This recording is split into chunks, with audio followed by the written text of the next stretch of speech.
D'accord? Alors, c'est parti.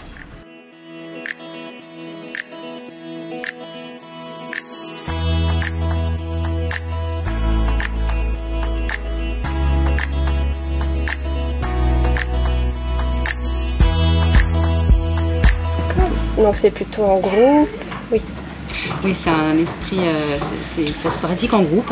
Et la capoeira a vraiment justement cette richesse de pouvoir être pratiquée à la fois avec des enfants et des adultes et d'avoir un vrai partage entre chacun des participants.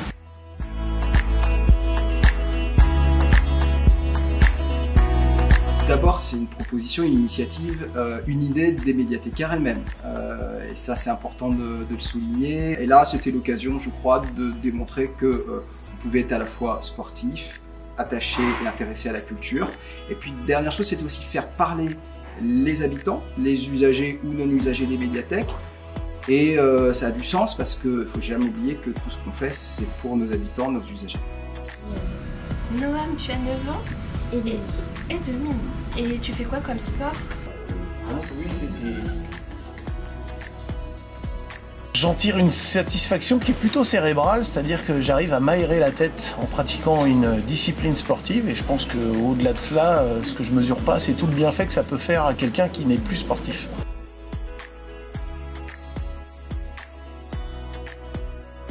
Alors après, on fait du sport loisir, on fait du sport compétition, ça dépend du goût de chacun. Puis la culture, c'est pareil, c'est à la rencontre des autres, il y a des gens qui ont des pratiques très diverses, ça peut être juste lire, s'informer, puis il y en a d'autres qui allent au spectacle, puis il y en a d'autres qui pratiquent, qui font de la peinture, qui font de la musique.